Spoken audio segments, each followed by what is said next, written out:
본문의 말씀을 가지고 마음을 다하고 뜻을 다하여라고 하는 제목으로 말씀을 나누려고 합니다. 제목 그대로 마음을 다하고 뜻을 다하며 라고 하는 그런 얘기. 오늘 본문 13절에 그런 얘기를 해요.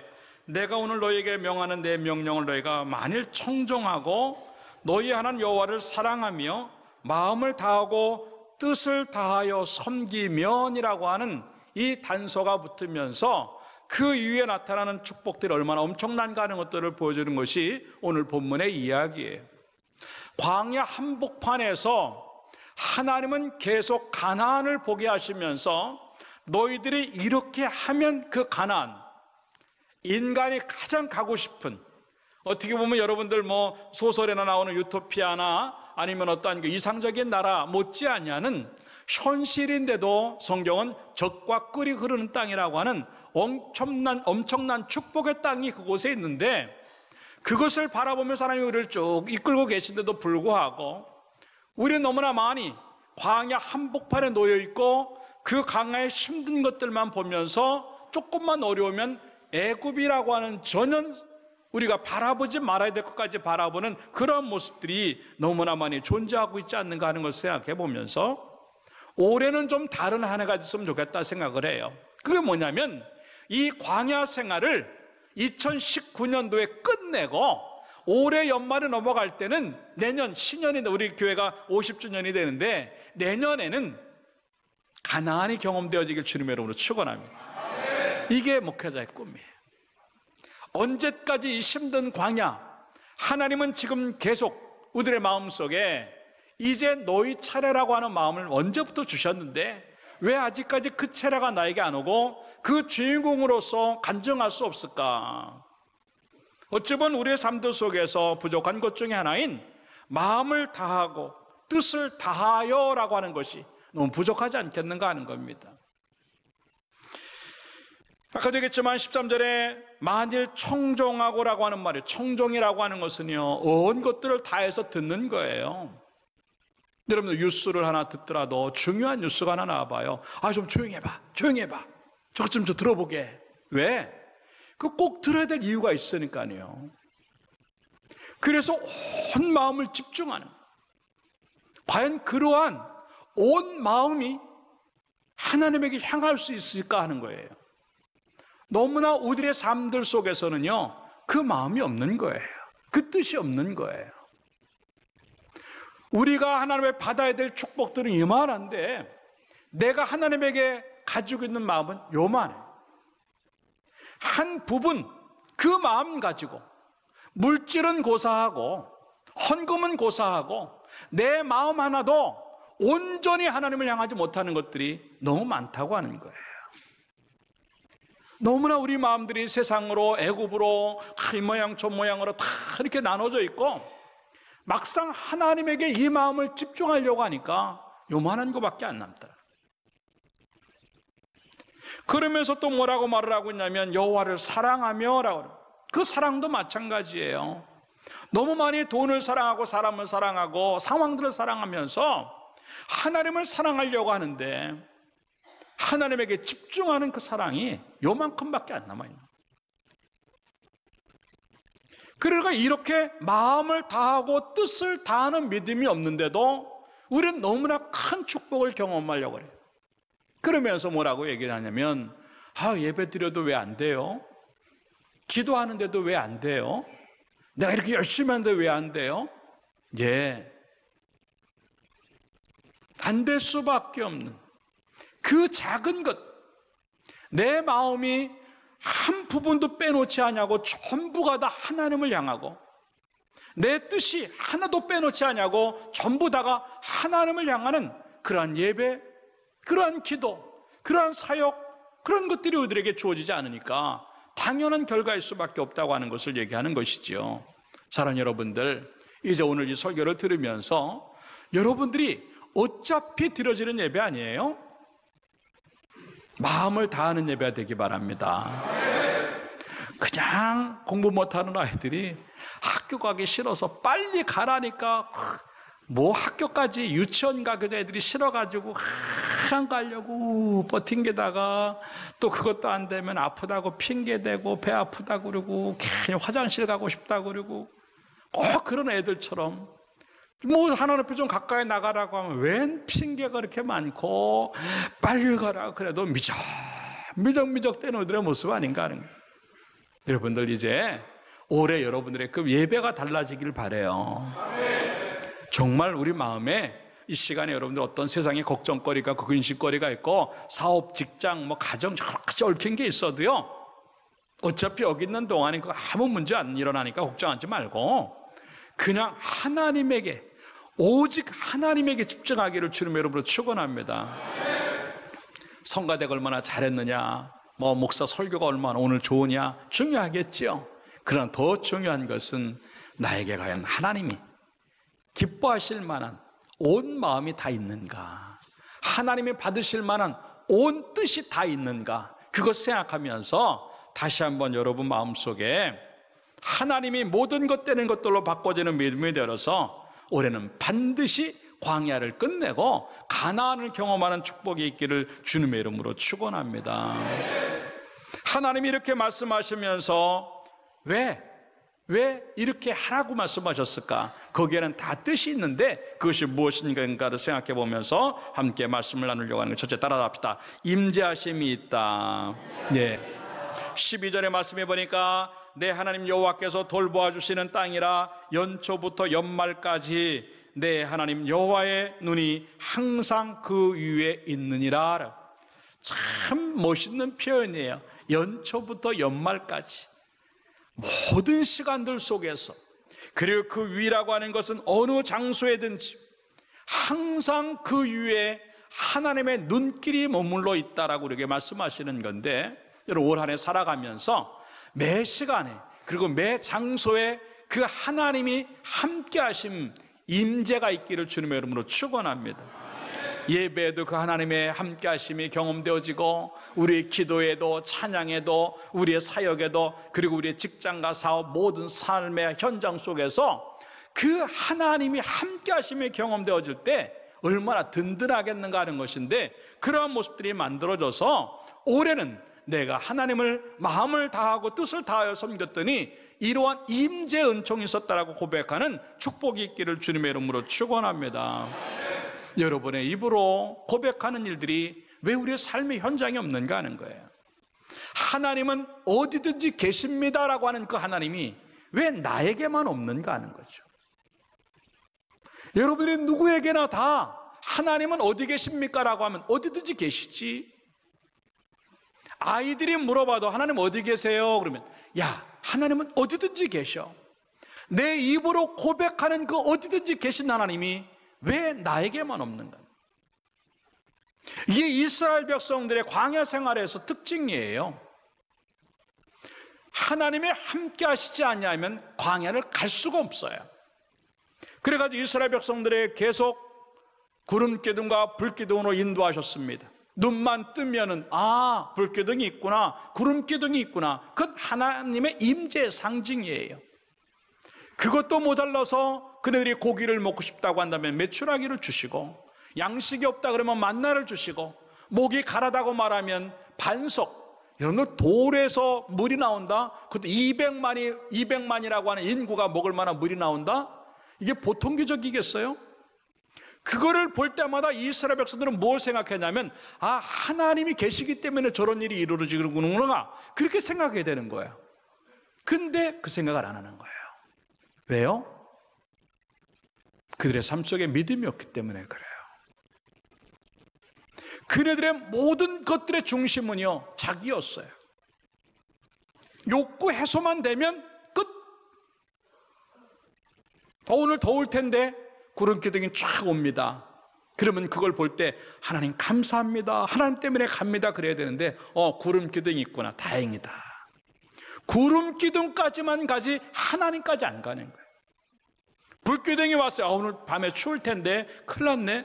근데 불기둥이 쫙 깔립니다. 따뜻하네, 너무 좋다. 거기까지예요. 하나님 우리와 함께 하심을 감사합니다, 그게 안 나오는 거예요. 만나를 먹고 메추라기를 먹고 그리고 이 물을 마셔도요, 그게 끝이에요. 먹고 마시는 게 끝이고, 그들이 기분 좋음이 끝이고, 그들이 욕구 해소가 됐던 것들이 그 믿음의 끝이었어요. 아니에요. 우리의 믿음의 끝은 항상 하나님이 되어야 될 줄로 믿습니다. 그게 하나님의 임재를 느끼고 경험하는 사람들이 고백할 수 있는 거예요. 우리도 마찬가지예요. 얼마나 많은 세월들 동안에 하나님의 은혜가 그렇게 많이 우리에게 경험되어지고 그 은혜 때문에 살고 있고 지금 그 현장 속에 하나님이 계신데도 불구하고 우리들의 인간적인 어떤 것들까지만 머물기 때문에 믿음이 아닌 것만 가지고 내 욕구만 해소되고 내 문제만 해결되어지는 것들이 다인 줄 알고 하나님의 임재하심을 인정하지 않냐고 그거에 대해서 감사하지 못하는 우리의 모습이 너무나 많다고 하는 것이에요. 근데 감사한 건 우리가 인정하든 안 하든 상관하지 않냐고 하나님은 항상 나와 함께 하신다고 하는 것입니다. 그런데 하나님만 함께 하시는 것으로 끝나지 않게 하시고 나도 하나님과 함께 합니다 고백하면서 그 함께함이 하나님과 내가 하나가 되는 일이 만들어지는 그런 모습들이 경험되어지기를 주님의 이름으로 축원합니다. 그러면서 성경 오늘 8절에는 뭐라고 말을 하고 있냐면 너희가 약할지라도 강성할 것이라고 하는 겁니다. 하나님이 왜 우리에게 임재하심이 필요한가? 우리의 인간의 모든 모습들은 약하기 때문에 그래요. 광야에서 인간이 할 수 있는 건 아무것도 없어요. 근데 모든 것들을 할 수 있는 사람으로 바뀌는 이유는 뭐냐면 그 속에 하나님이 들어가기 때문에 그런 거예요. 지금도 마찬가지입니다. 하나님이 무엇 때문에 여러분과 함께 하시려고 할까? 결국은 나를 갖다가 살리시고 나에게 그 약함에 힘을 주시려고 하는 것인 줄로 믿습니다. 가끔 가다가 식당이나 어떤 이렇게 또 모임 장소에 가보면요, 연예인들이나 유명한 사람들이 다녀갔다고 사인한 거 막 걸어놓는 식당 보셨어요? 저만 봤군요. 예, 저는 자주 봅니다. 그리고 또 정치인들이나 뭐 대통령이 온 장소나 뭐 이런 데는요, 같이 사진 찍은 걸 막 걸어놓고 다 이렇게 이 가게가 그래도 대통령이 왔다 간 가게야. 여기가 그래도 연예인이 왔다 간 가게야. 그리고 사인이나 사진을 붙여놔요. 왜요? 자기네 그 식당은 별 볼 일 없는데 이 정도의 사람이 왔다 갔다고 하는, 요즘 뭐 골목 식당 해가지고 백종원 씨가 막 뭐 하고 있는데 그 한번 왔다 간 것 때문에 그 골목 식당마다 막 줄을 서서 먹는다? 왜? 그 식당은 지금까지 별거 아니었는데 그런 사람이 한 번 만들어 주고 가니까 달라지더라고 하는 거예요. 이게 우리들의 인생이에요. 우리는 별 볼 일 없을지 모르고 약할 수도 있어요. 그리고 우리는 참 아무것도 할 수 없는 무능한 존재일 수도 있어요. 그런데 왜? 그 속에 하나님이 계셔서 우리를 강성하게 만드신다고 하는데 그 임재하심을 왜 모르고 있는가 하는 거예요. 그 임재하심을 왜 나타내지 않는가 하는 거예요. 말씀으로 우리에게 함께 하신다? 예, 그들이 사인을 가지고 이제 그 유명한 사람들하고 사진을 찍어서 걸어 놓는 것처럼 내 인생의 앞에마다 하나님의 말씀을 툭툭 집어넣을 때 그게 얼마나 힘이 되는가 하는 것인데, 올해는요 그 임재하심을 드러낼 수 있는 우리들의 모습이 만들어지기를 주님의 이름으로 축원합니다. 내가 얼마나 약한 사람인가? 그건 중요하지 않아요. 내가 얼마나 돈이 없는가? 얼마나 내가 건강이 없는가? 내게 얼마나 사람이 없고 빽이 없는가? 그렇게 의미 있지 않아요. 물론 있으면 좋겠지요. 그러나 없다고 해서 문제가 되면 안 된다고 하는 겁니다. 우리에게는 하나님이 계신 줄로 믿습니다. 나를 강하게 만드시려고 하나님이 지금 나에게 함께 하시는데 그 생각하지 아니하고 우리는 자꾸 나밖에 없다고 하는 생각에 약해지고 주저앉고 낙심할 때가 너무 많다고 하는 것인데, 다시 한번 이 은혜를 기억하면서 하나님이 나와 함께 하시는 것은 하나님의 본질적인 은혜예요. 다른 걸 다 제껴놔도 그냥 하나님, 모든 것들을 하실 수 있는 그 하나님이 나에게 함께 하신다는 것만 해도 나에게는 큰 힘이 되는 줄로 믿고 그 하나님 놓치지 않기를 주님의 이름으로 축원합니다. 한 분밖에 안 계시고 전능하신 그 하나님이 나를 위해서 붙으셨는데 안 될 게 뭐가 있습니까? 뭐든지 될 줄로 믿습니다. 그렇기 때문에 하나님이 마음을 다하고 뜻을 다해서 나를 한번 섬겨봐라.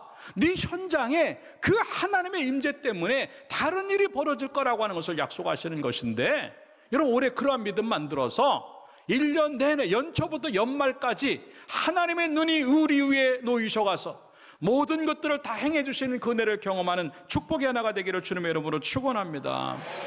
그렇기 때문에 신명기 31장 6절에는 그런 얘기를 하는 거예요. 너희는 강하고 담대하라. 두려워하지 말라. 그들 앞에서 떨지 말라. 이는데 하나님 여호와 그가 너와 함께 가시며 결코 너를 떠나지 아니하시며 버리지 아니할 것임이라. 할렐루야. 이게 하나님의 은혜예요.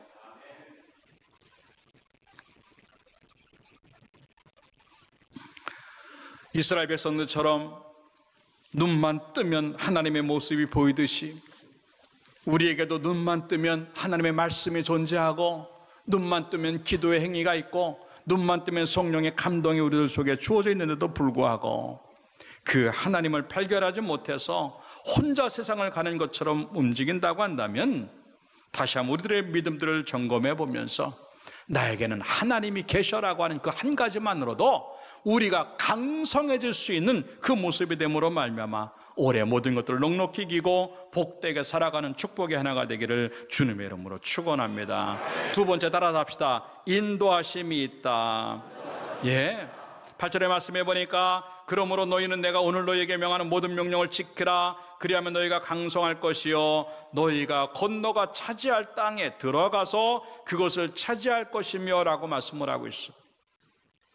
광야라고 하는 것은요 한 번도 가보지 않은 그 길이에요. 그렇기 때문에 인도자가 없으면 갈 수가 없습니다. 그래 놀라운 것은 그 인도자가 있으면 아무런 문제 없이 그곳에 갈 수 있다고 하는 것을 의미하는 것입니다. 여러분도 안 그래요? 우리가 해외여행을 간다고 해봅시다. 아무것도 몰라 해외에 대해서. 그럼에도 불구하고 가이드가 인도하는 대로 가면 거기에 명소가 나오고 거기에 좋은 것들을 구경할 수 있고 거기에서 맛있는 것도 먹을 수 있는 게 해외여행이라고 하는 겁니다. 그래서 가이드 잘 만나는 것도 은혜예요. 그런데 가이드가 인도하려고 그러는데 가이드님 일로 가는 게 이거 맞아요? 아니 왼쪽으로 가야 되는 거 아니에요? 오른쪽으로 가야 되는 거 아니에요? 아니 너무 지나치온 거 다시 돌아가야 되는 거 아니에요? 그리고 그 가이드가 그 사람 보고 뭐라 그러겠어요? 예, 안녕히 돌아가시죠. 그럴 거예요. 우리의 모습이에요. 하나님은요 이미 모든 길을 다 알고 계세요. 그래서 너희를 내가 인도하여 그곳에 들어가게 하겠다고 말씀해요. 이미 하나님의 눈은 가나안까지 머물러 있으시고, 아니 그 너머도 계시겠지만 일단 이스라엘 백성들 일단 이 가나안 땅까지 들으시는 데는요 이미 하나님의 계획 속에서 하나님이 가지고 있는 그 진로 안에서 그것들을 끌고 가시는데도 불구하고 이스라엘 백성들이 그것을 따라가지 못했다고 하는 것이에요. 왜? 하나님의 존재하심에 대해서 인정을 하지 않는 거예요. 그게 믿음 없음이지요. 그래서 현장이 어려울 때마다 계속 무슨 얘기를 하냐면 애굽으로 가야 되는데, 애굽으로 가야 되는데, 애굽 타령하고 있는 거예요. 여러분들의 입에 애굽이 없어지기를 주님의 이름으로 축원합니다. 여러분의 입에 가나안이 있기를 주님의 이름으로 축원합니다. 가나안에 가야 되는데, 가나안에 가야 되는데 하나님의 인도하심 따라가면 틀림없이 그곳이 가나안이 되는 줄로 믿고 올 한 해 그러한 일들이 일어나기를 주님의 이름으로 축원합니다. 물론 이 광야의 생활이 만만하지 않아요. 출애굽기 13장 17절의 말씀에 보니까 가나안 땅으로 가는 그 길이 블레셋 사람의 땅의 길은 가깝다 그랬어요. 금방 갈 수 있는 길이 있었어요. 그런데도 하나님께서 그들을 그 길로 인도하지 않으셨다 그렇게 말을 하고 있어요. 그 이유는 뭐냐면 이 백성이 전쟁을 하게 되면 마음을 돌이켜 애굽으로 돌이킬까 하셨습니다. 애굽으로 돌아갈까 하셨습니다. 그렇게 말을 하면 하나님이요 이 백성들을 빠른 길을 가는 걸 왜 모르시겠어요? 그런데 하나님은 그 길로 인도하지 않는 거예요. 왜? 그 길로 가다가 더 큰 문제가 생기면 애굽으로 돌아갈 걸 뻔히 알기 때문에.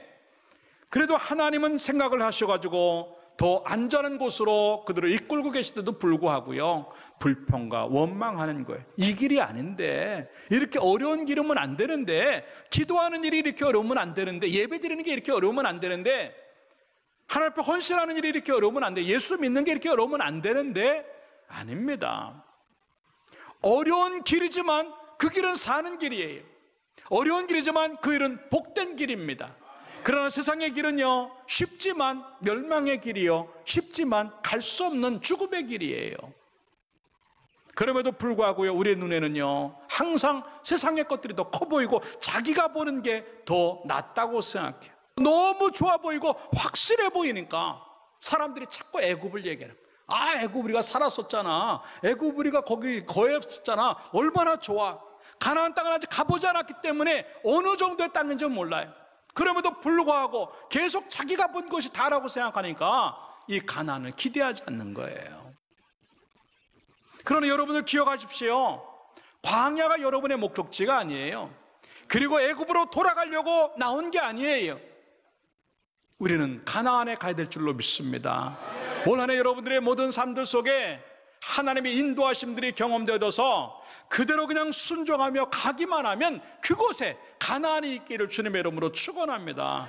언제까지 우리 마음대로 살다가 광야에서 끝내는 인생이 되겠어요? 제가 지난 금요일 날 설교 시간에 그런 금요 심야기도할 때 그런 설교를 했지만도 욥이 고난당한 시간이 30년이에요. 30년이 됐기 때문에 욥이 갑절의 복을 받은 것 아니에요. 욥이 그렇게 끔찍한 고생을 했기 때문에 하나님 앞에 갑절의 복을 받은 것 아니에요. 욥이 갑절의 복을 받은 것은 하나님의 마음을 기쁘시게 한 사건이 있었기 때문에 그런 거예요. 그것이 하나님 앞에 돌아가는 사건이었고 자기 실체를 보는 순간이었어요. 마찬가지입니다. 우리가 뭔가 내가 고생을 많이 했으니까 이제 나는 이제 광야 끝나고 가나안에 들어갈 거야. 그래도 5년 고생을 하고 10년씩 고생을 했는데 이 정도 고생했으면 이제 가나안이 오겠지? 아닙니다. 그렇게 계산하면 안 돼요. 설사 하루를 고생하더라도 가나안에 갈 수도 있고요, 한 달을 고생해도 가나안에 갈 수 있어요. 그건 뭐냐? 하나님이 인도하신 대로만 하면 그 가나안에 갈 줄로 믿습니다. 이게 순종이라고 하는 겁니다. 너무 많이 우리는요, 내 멋대로 갔다, 내 멋대로 가다가도 감정이 있으면 방향 틀고, 가다가도 계산이 안 맞는 것 같으면 방향 틀고, 가다가도 뭔가 이제 상황이 어려워지면 방향을 트니까 그 가나안이 보일 듯 보이타는데도 보이지 않는 우리의 삶들이 너무나 많다고 하는 것이에요. 여러분들 계산으로 가지 마세요. 상황으로 가지 마세요. 하나님이 이미 다 계산해 놓고 우리를 그리로 인도하신다고 믿고 그냥 믿음으로만 가면 그곳에 내가 갈 수 있다고 하는 것들을 생각하고 그 길을 꼭 순종함으로 감으로 말미암아 여러분의 그 끝에 가나안이 경험되어지는 축복이 있기를 주님의 이름으로 축원합니다.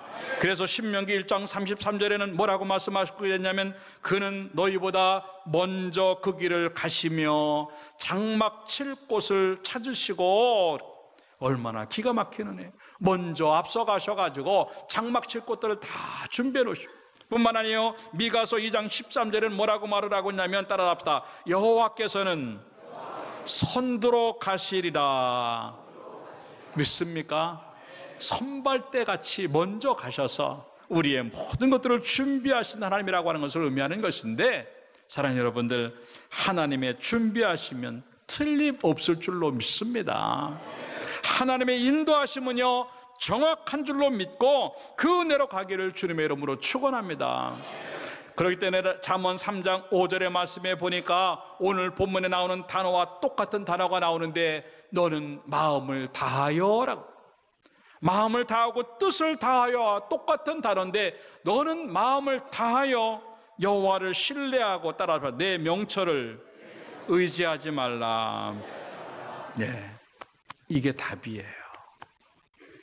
우리 계산 잘하는 사람 같이 보여도요 잘 못해요.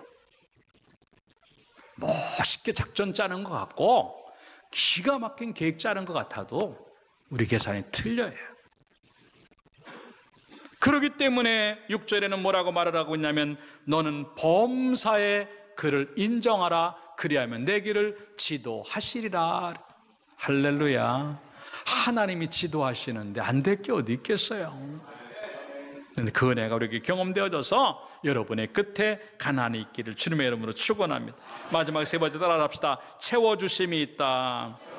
예, 오늘 13절부터 보니까 내가 오늘 너희에게 명하는 내 명령을 너희가 만일 청종하고 너희 하나님 여호와를 사랑하며 마음을 다하고 뜻을 다하여 섬기면 여호와께서 너희의 땅에 이른 비 늦은 비를 적당한 때에 내리시리니 너희가 곡식과 포도주와 기름을 얻을 것이요 또 가축을 위하여 들에 풀이 나게 하시리니 내가 먹고 배부를 것이라.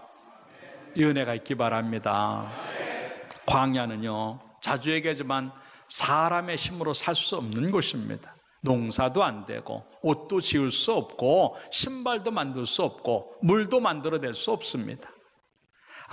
아무것도 할 수 없는 곳이에요. 그런데 하나님이 그곳에서 모든 걸 다 하게 하시고 그 광야가 비교가 되지 않을 정도로 더 좋은 땅, 젖과 꿀 이른 그 가나안 땅까지 들이셔서 최고의 것들로 채우신다. 이것보다 더 좋은 은혜가 어디 있겠는가 하는 건데, 여러분들 그동안 이루어지지 않았던 그 일들이 올해 이루어지는 기적을 본으로 말미암아 올해 여러분들의 모든 삶들 속에 젖과 꿀이 흐르는 그러한 최고의 축복들의 경험되어지는 가나안이 만들어지기를 주님의 이름으로 축원합니다. 내가 뭘 하려고 하면 안 되는 거예요. 오늘 본문의 10절의 말씀에 보니까 그 애굽이라고 하는 땅과 가나안이라고 하는 것을 비교를 하세요. 이 애굽이라고 하는 땅, 비옥한 땅은 맞다. 그러나 그 비옥한 땅이지만 너희가 발로 물대기를 해야 되는 땅이야. 비옥하고 좋은 땅이나 인간의 수고와 노력이 얼마나 들어가야만 비옥해질 수 있는 땅이에요. 그런데 성경은 14절부터 11절부터 뭐라고 말을 하고 있냐면, 가나안 땅은 산과 골짜기가 있어서 하늘에서 내리는 비를 흡수하는 땅이요. 아까는 그들은 이제 애굽에서는 발로 대했지만 이제는 하늘에서 내려주는 거예요. 그리고 14절로 넘어가서는요, 이른 비, 늦은 비를 적당하게 내려준다. 이 애굽이라고 하는 땅은 그렇게 발로 물을 댔는데도 불구하고 하나님이 재앙 한번 내리시니까 쑥대밭이 됩니다.